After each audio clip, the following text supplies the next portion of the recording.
Então o tema é Anônimas da Bíblia. Anônimas da Bíblia. Na realidade eu trago algumas mulheres, não muitas, embora nós pudemos enumerá-las em mais de 10, cerca de 15 ou um pouco mais, mulheres que, desde o Antigo Testamento até o Novo Testamento, nós não temos os nomes delas. E as mulheres, elas se destacam em toda a Bíblia, desde lá do Antigo Testamento, da Antiga Aliança, até o Novo Testamento e até a história da igreja. A igreja sem mulher é uma igreja que vai ser muito estranha, porque todas as igrejas que eu conheço, irmãos, todas as congregações que eu passei e ajudei, ainda na época de seminarista, de evangelista, as mulheres sempre foram maioria, sempre. E sempre ali junto e trabalhando. Então, todo líder, todo pastor que tem juízo, não é? E até temor a Deus, ele vai fazer de tudo para valorizar o elemento feminino na igreja. Porque sabemos da trajetória, em toda a história, da importância da mulher na igreja. Lamentavelmente, ainda há um caminho a ser percorrido, inclusive no círculo eclesiástico, né? A maioria ainda de liderança é masculina. As mulheres, nós temos informações de que elas continuam ainda ganhando, né? Às vezes fazendo a mesma função, mas ganhando um salário menor que os homens, fazendo a mesma função um pouco mais. Casos excepcionais tem, mas ainda há um caminho a percorrer. A violência doméstica, não é? Que campeia nos bastidores e que nos assusta. E é um tema que, em círculos mais íntimos, dentro de um propósito, nós não devemos jogar ele para debaixo do tapete. Nós precisamos tratar e tratar com seriedade, porque isso é um fato fora da igreja e, em alguns casos, dentro da igreja, irmãos. Infelizmente. E temos ainda uma sociedade despreparada para lidar com a força do elemento feminino. Não é? Eu tenho algumas resistências, naturalmente, à equiparidade em termos de homem ou mulher quererem fazer e entenderem os mesmos gêneros e a mesma intenção de poder se ter uma equiparidade no intuito de uma busca de igualdade. Somos diferentes. Inclusive, você mulher, se você não sabia, vai ficar sabendo agora. Você é muito mais forte que o elemento masculino. Não tenha dúvida disso. Eu até costumo brincar, não é? E é uma brincadeira séria, porque é uma brincadeira bíblica. Deus, quando fez o homem, e ele podia fazer de qualquer outro elemento, mas ele fez do pó da terra. Lá na narrativa de Gênesis, diz que ele pegou o pó da terra, fez o homem, soprou em suas narinas, e o homem se tornou alma vivente. Mas a mulher foi feita de quê? Quem é que lembra? Foi feita do osso. E o que é mais forte? É pó ou é osso? O osso pode virar pó, né? E vai virar pó, mas o osso é muito mais duro. E a mulher é muito resistente. Talvez não tenha força, e olha que tem mulher que tem muita força. Mas talvez não tenha a força do homem, a força física, a força bruta, não é? Aquela coisa que não é muito brutal, mas ela tem uma força, uma resistência emocional que homem nenhum da face da terra tem. Não tem, não é? Uma mulher, ela pode cuidar, ela pode criar 3, 4, 5, 6, 7 filhos. Ela pode. Ela lava roupa, ela vai trabalhar de faxineira, diarista, ela vai trabalhar do que for. Mas ela tem condições emocionais de cuidar. O homem, eu tenho minhas dúvidas se ele vai cuidar dos 3, dos 4, dos 5. Tenho visto, por experiência, 1. Às vezes, no máximo, 2. O homem levar, botar no colo e levar. Mas a mulher supera. Então eu estou falando isso não é para endossar, massagear o ego de vocês, mulheres. Mas nós sabemos disso, até porque eu convivo, lá em casa está empate agora, né? Mas por 18 anos foi 2-1, sempre, não é? E convivia com duas, uma esposa, cuidado lá, uma esposa e uma filha, né? E o Isaac veio 18 anos depois e ainda não tem nem noção da vida, e com o autismo, pronto. Né? Agora é que ele está tentando entender alguma coisa, entende muito, sabe? A gente pensa que é, mas entende muito, mas em termos de vida, dando os primeiros passos. As mulheres, irmãos, elas se destacam em toda a Bíblia, se destacam. E na Bíblia, muitas mulheres são citadas pelo nome. Temos, inclusive nas genealogias, não é? Onde é uma superioridade masculina, mas nós temos mulheres lá. Deus, na sua soberania, fez questão de colocar lá mulheres na genealogia de Jesus. E nós sabemos que outras não são citadas, não é? São anônimas. Mas o exemplo delas, como nós vamos ver nessa noite, permanecem, pelo menos de 3 delas. E as anônimas na Bíblia são personagens que parecem, às vezes, muito conosco. Respeitadas as proporções, nós nos identificamos em algum momento com as anônimas da Bíblia. A história delas parece com a nossa história. Aquilo que elas enfrentaram parece com aquilo que nós lidamos hoje. Porque sabemos que a Bíblia não é em vão que uma história fica registrada lá.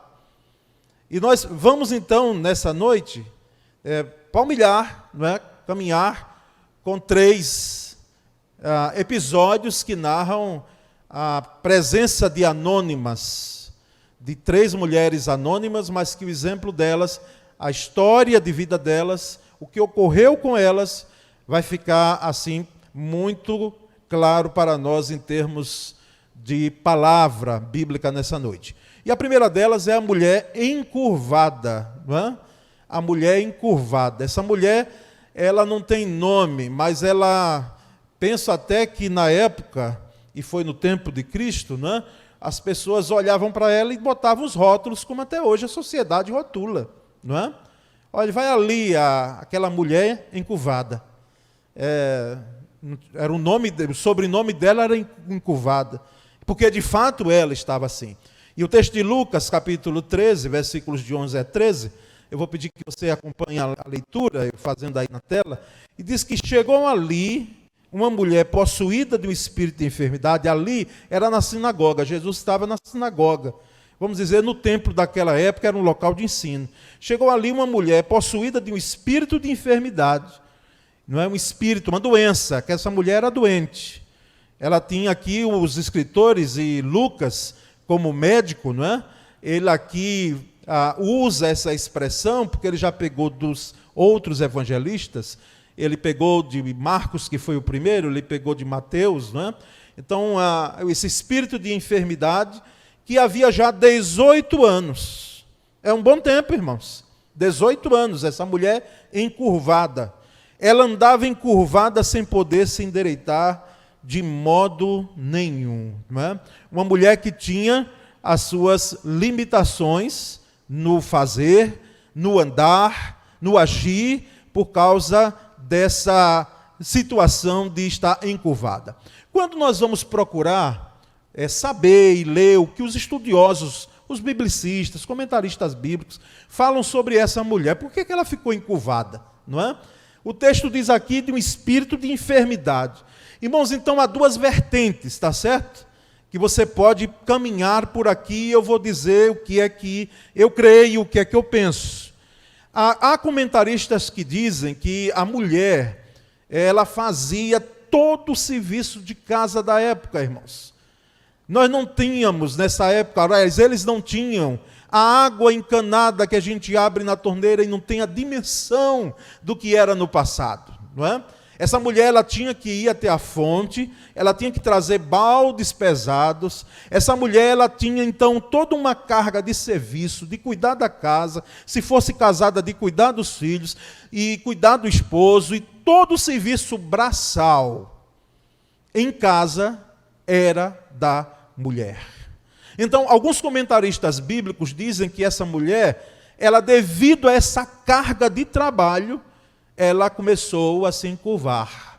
Hoje, quem sabe, alguém da área, não é, diria que ela estava com um problema de coluna e, quem sabe, até com a questão do nervo ciático comprometido, não é? E com uma hérnia, quem sabe, até discal. Então, ali eu imagino, porque aqui o texto diz que ela não cita isso, mas nós imaginamos que ela sentia dores. No mínimo, limitações ela tinha. Se não dores na coluna. Os irmãos que estão um pouco mais de idade têm um negócio chamado bico de papagaio, que eu não sei de onde veio esse nome, não é? Mas não dói às vezes, não é?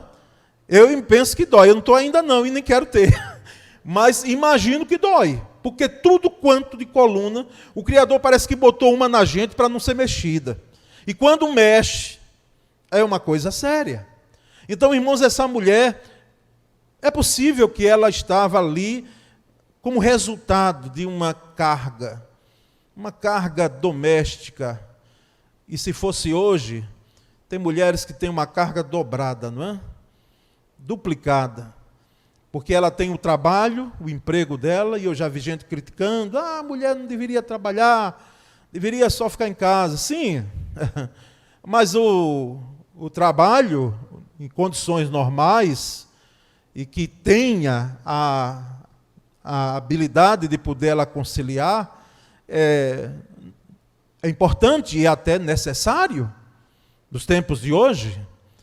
E nessa questão, particularmente como pastor e até como esposo, como líder religioso, não vejo problema. Mas o problema é quando essa mulher ela tem essa sobrecarga de poder cuidar da casa e poder cuidar do trabalho e cuidar, muitas vezes, das incompreensões do marido, porque tem homem, eu não sou um bom exemplo para isso, mas é bom que minha esposa esteja aqui e minha filha, que em vez em quando os pratos são lavados, tá certo? São. E eu sei que tem homens aqui que ajudam em casa, principalmente aqueles que estão casando recentemente, né? Faça isso pelos 30 anos, tá certo, meus irmãos? 40, 50 anos que vocês forem viver. Não faça só no início. Mas é possível que essa mulher também, meus queridos, ela estava, como diz Lucas aqui, e Lucas, como médico, para ele colocar isso aqui não foi em vão, um espírito de enfermidade. Ou seja, o que é que entendemos por outro lado? É possível que ela estava ali curvada por causa dessa questão do serviço doméstico, serviço braçal da casa, mas, irmãos, é ainda mais possível, sim, que ela estivesse encurvada porque havia um espírito de enfermidade ligado a entidades que nós chamamos de demônios, que também têm o poder, e como não tem, não é? De colocarem enfermidades, ou pegarem carona nas enfermidades.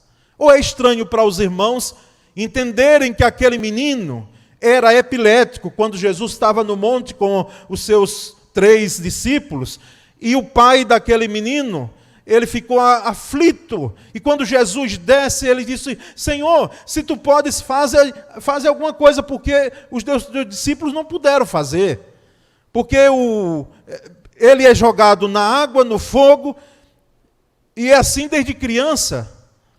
Então, Jesus ali repreendeu. E os estudiosos dizem que de fato havia, possivelmente, uma enfermidade, mas a entidade, o demônio, Satanás, pegava carona na enfermidade. Não queremos dizer que toda enfermidade é de Satanás, não é isso. Porque tem segmento religioso que inclusive diz isso. Tem ministério aí, tem igreja propagando isso e fazendo isso um alarde enorme, de que todas as doenças, elas têm uma ação demoníaca. Não! Existem enfermidades que nós estamos pagando preço. Essa semana passada agora eu fui numa padaria, onde costumeiramente, quando posso, passo por ali, tomo algum café, e vendo a figura que é propagada para combater o tabagismo, é de assustar, irmãos. Não é? É de assustar. Provoca câncer, prejudica as pessoas que estão ao lado, tem uma menina tossindo, tem uma caveira lá, aquele símbolo da caveira. Eu digo, meu Deus, e por que as pessoas continuam fumando? E por que hoje o Brasil está tentando aí legalizar uma maconha? Algo absurdo. Os países que tentaram fazer, que fizeram isso, estão revendo as suas decisões. Então existem enfermidades, e eu já vi servos e servas do Senhor, depois de uma vida pregressa, terem implicações grandes de um câncer do pulmão. E não apenas nas drogas ilícitas, mas nas drogas lícitas, na alimentação. Enfim, irmãos, não queremos dizer que toda enfermidade tem a mão de Satanás, mas essa mulher é possível, e aí eu creio nisso aqui. Eu penso que o inimigo pegava carona, Satanás pegava carona, e nós vamos entender por quê. No versículo 12, veja bem, ao vê-la, Jesus a chamou e lhe disse, mulher, você está livre da sua enfermidade.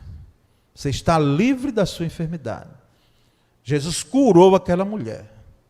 Fez com que aquilo que era torto, ficasse direito. E é o que Jesus faz.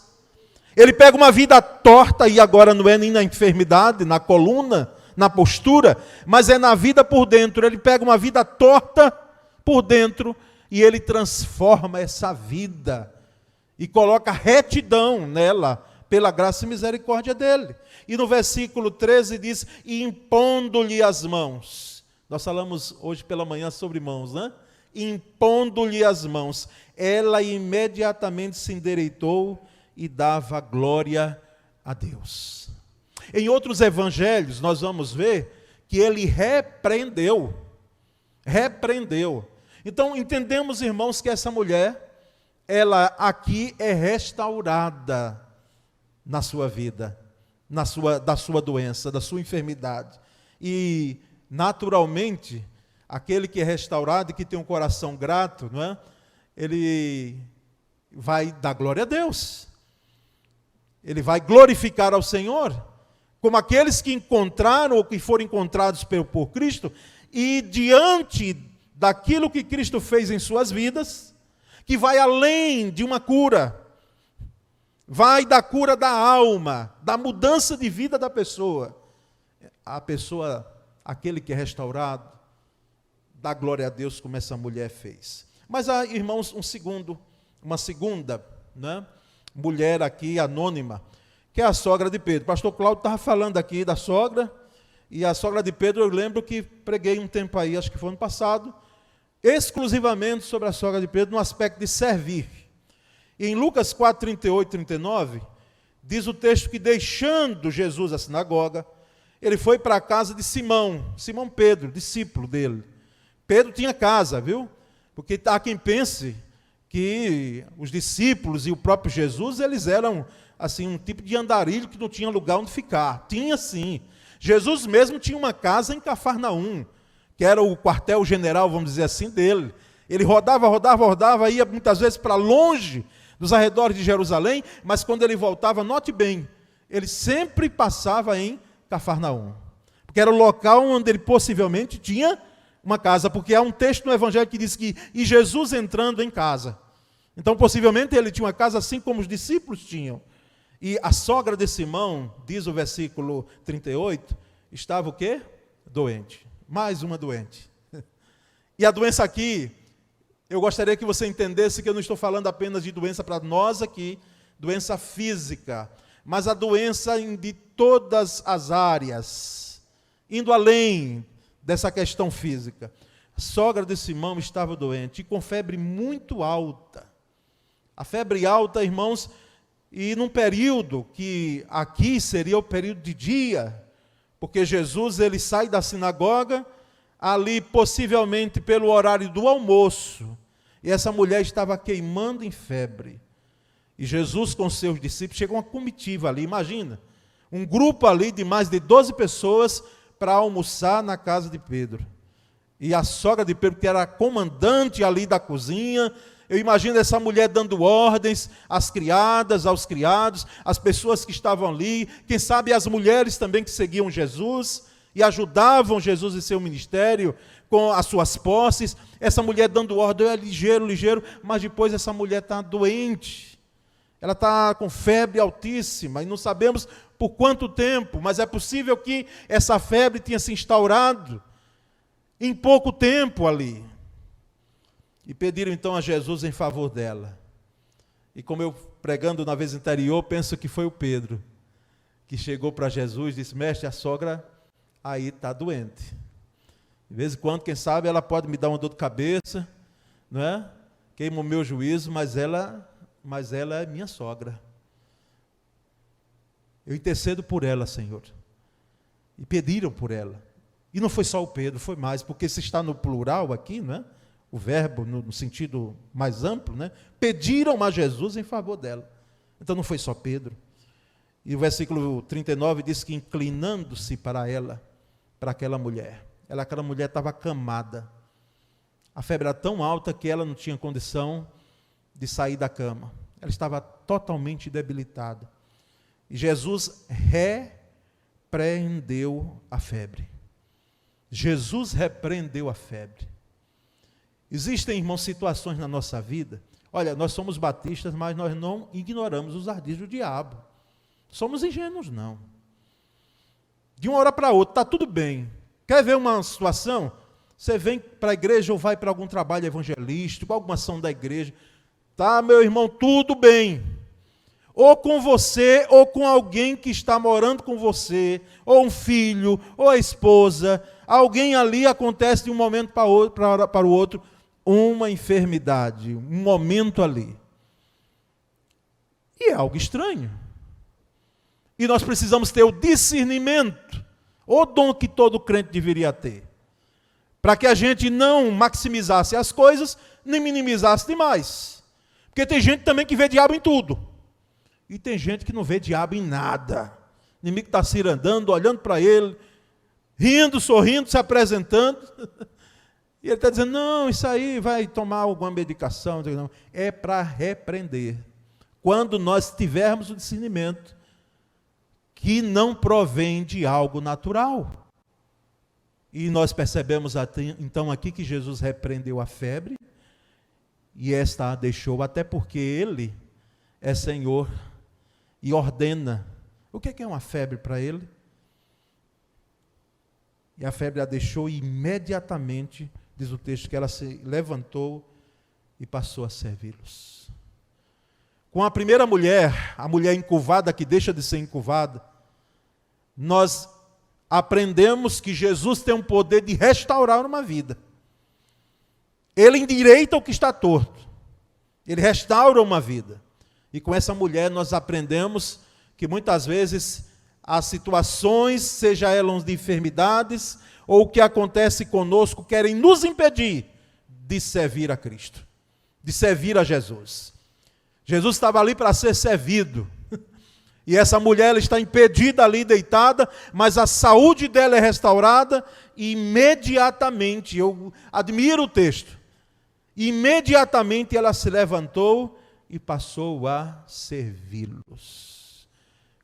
Com essa sogra de Pedro nós aprendemos a servir a Jesus.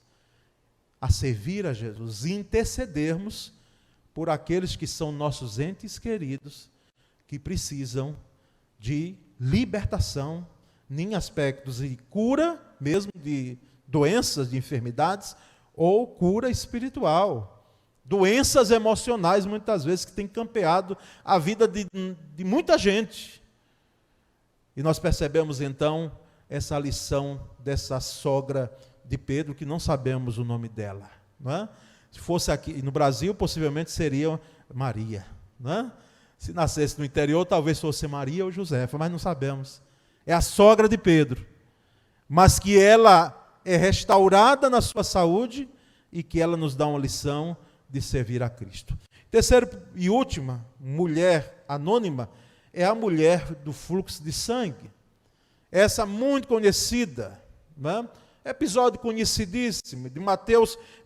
Aproveitei para pegar Mateus 9, 20 a 22, que é menor do que os textos dos outros evangelhos, que trazem detalhes que nós sabemos muito bem, quem ha feito a leitura bíblica. Mas Mateus 9, 20 e 22 diz que, eis que uma mulher, que durante 12 anos, e só vai coisa pesada, irmãos, uma é 18, outra, essa aqui é 12, a sogra de Pedro, não sabemos quanto tempo ela estava ali com aquela enfermidade, mas 12 anos essa mulher vinha sofrendo de uma hemorragia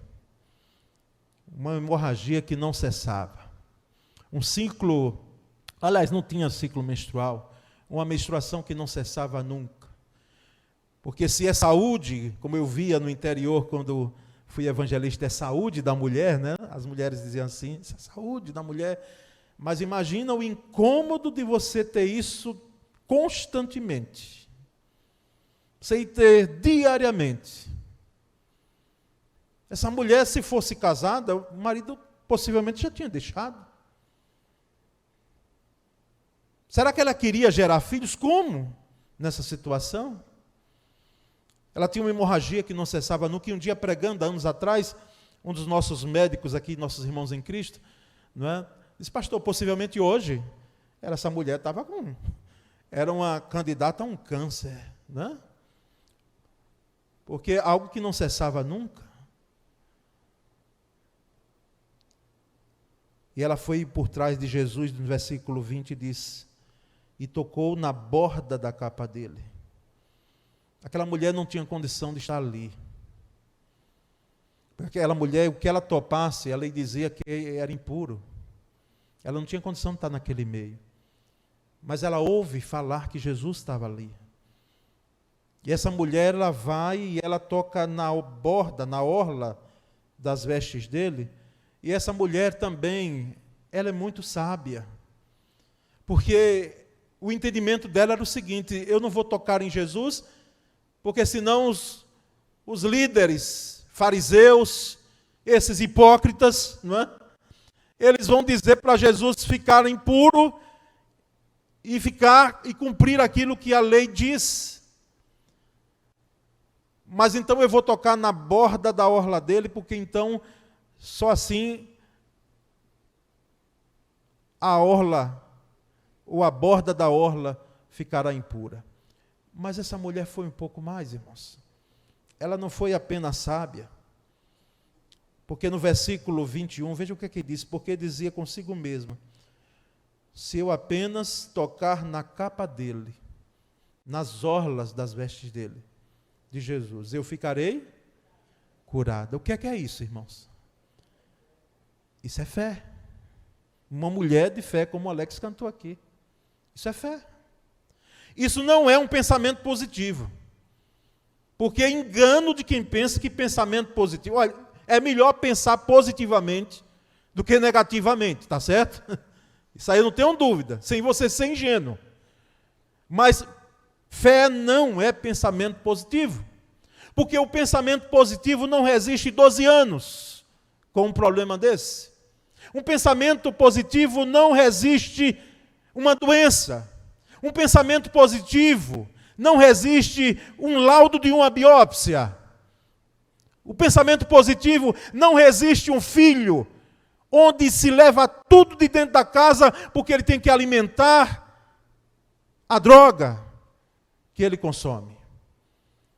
Por mais que se tenha propagado o pensamento positivo, fé não é pensamento positivo, é muito mais. E essa mulher tem fé.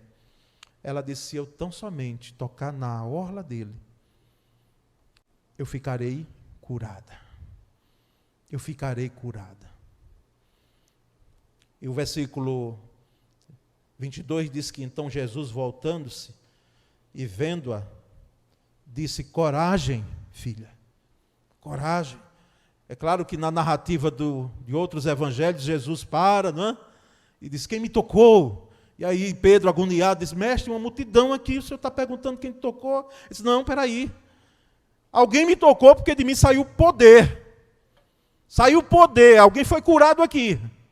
Então Jesus já sabia que tinha sido ela. Ele só queria que ela testemunhasse, ali testificasse. E Jesus, sabendo disso, diz: coragem, filha. Coragem, filha. A sua fé salvou você. Era uma mulher de fé. É uma fé que salva. É uma fé que liberta. Salva tanto do problema em que ela se encontrava, de 12 anos, onde já tinha gasto tudo quanto os médicos da época tinham condições de fazer e não resolveram, porque a medicina é instrumento nas mãos dos homens para abençoar a gente, é ou não é? É, mas ela é limitada em alguns momentos. E quando a medicina, que nós respeitamos muito bem, o saber científico, ela chega no limite, nós sabemos que aí é um momento especial de Deus agir, de Deus fazer o que nós chamamos de cura. E Ele cura quando quer, como quer, a quem quer, no tempo que Ele quer. E a igreja não precisa estar alardeando aí, fazendo propaganda de cura à torta e à direita. Mas quando Jesus quer, faz assim. E essa mulher, ela foi salva também porque ela teve um encontro com Jesus. Irmãos, guardemos isso. Ninguém que passa por Jesus, ninguém que Jesus encontra, e ele encontra Jesus, a melhor teologia é Jesus nos encontrar mesmo. Porque por mais que alguns tentem buscar, talvez não o encontrem.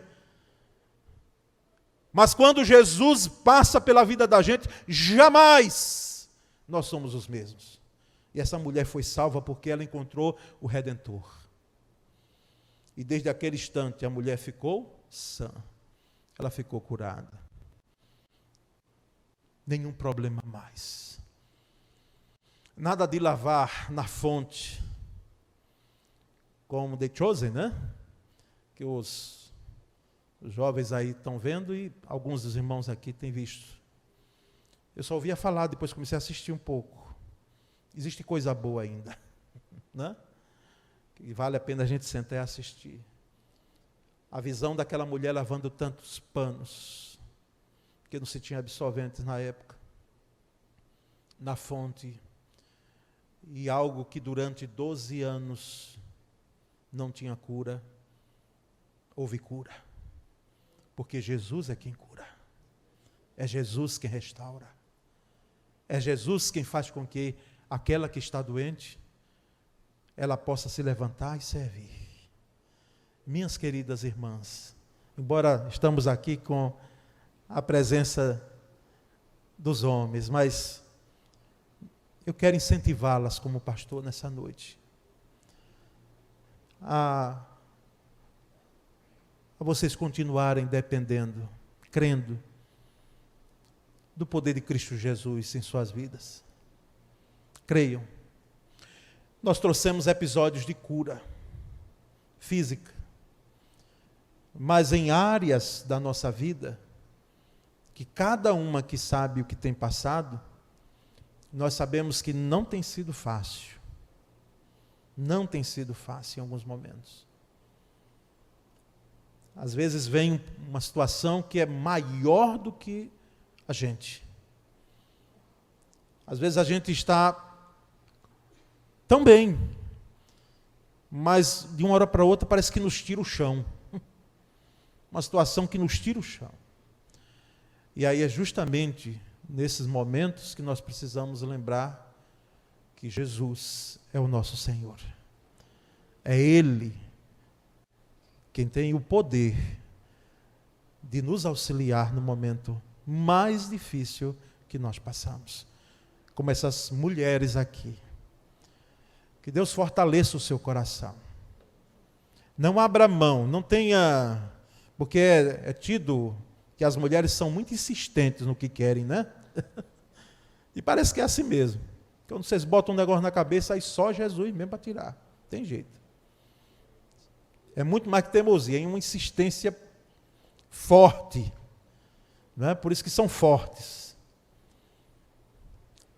Mas, insistentemente, mais do que teimosia, como eu costumo dizer, continuem crendo de que não é em vão que o poder de Deus, ele é liberado a nós quando estamos em situações as mais desesperadoras.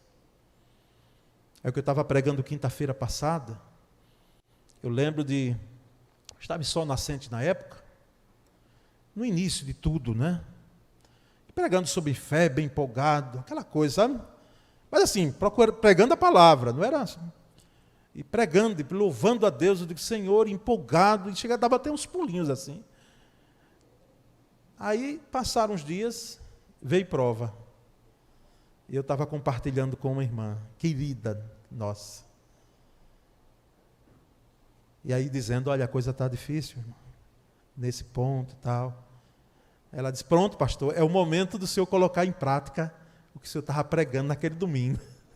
Eu digo, olha, está vendo, pregador? E não é o momento? É o momento de nós colocarmos em prática. Quando nós vemos exemplos do que é que essas mulheres passaram. A história delas ficaram, mas elas passaram. Mas sabe quem aqui está ainda? O Jesus, que restaurou a vida delas. Se encontra aqui nessa noite. Está aqui neste lugar. E vê a sua dor. E vê a sua enfermidade. E vê o seu problema. E tem o poder de trazer aquilo que está torto para ficar direito. Não é? Louvado seja Deus por essa palavra, minha querida irmã. Pegue, coloque no seu coração e saiba que Jesus nunca agiu sem um propósito numa vida.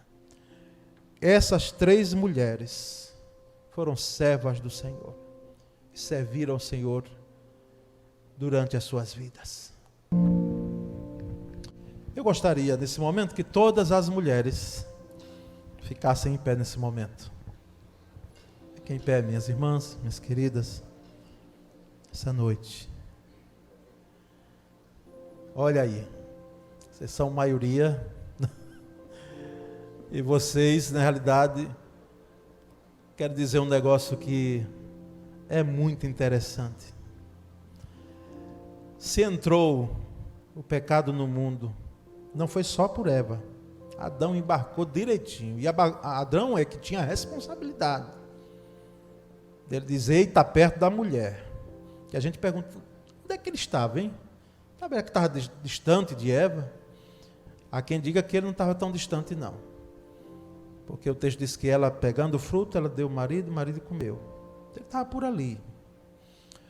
Mas se entrou, porque, como se diz, Eva deu ouvidos, né, à voz do diabo, foi através também de uma mulher que o Redentor veio.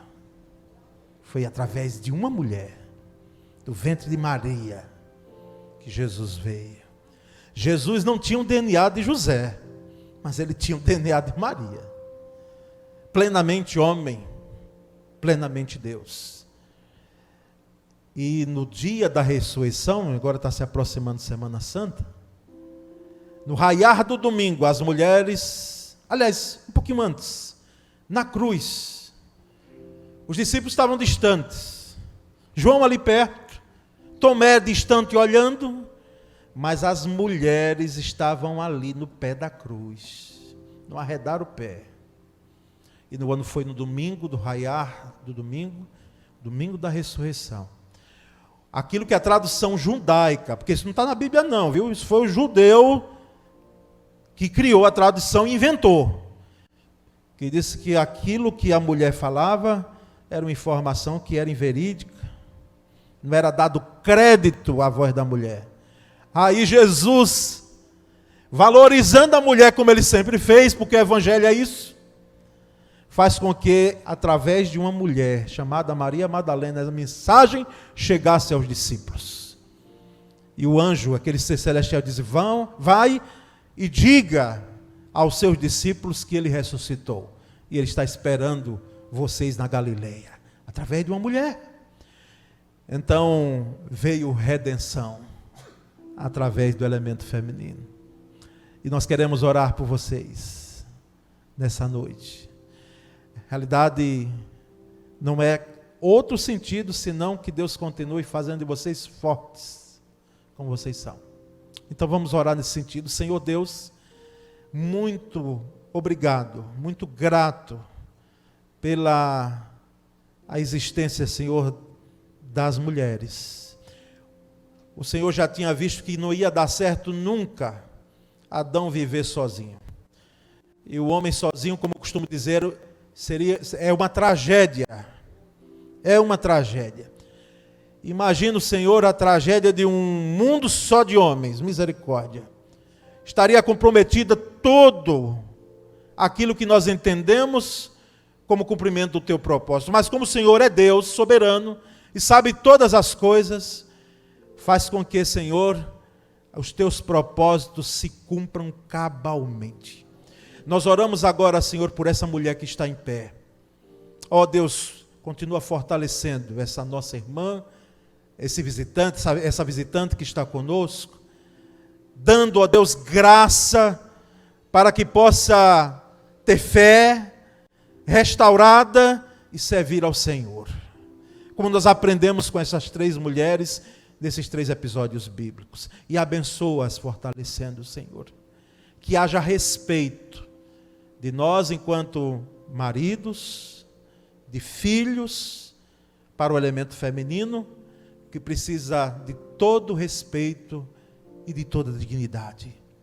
Ó Deus, nós clamamos que a igreja, e olhando aqui para nós jamais possamos esquecer das mulheres de ontem, de hoje e destas que aqui estão pequenas, e que se o Senhor não voltar, são elas que vão encaminhar a tua obra. Ó Pai bendito, essa é a nossa oração. Nós fazemos em nome de Jesus. Amém.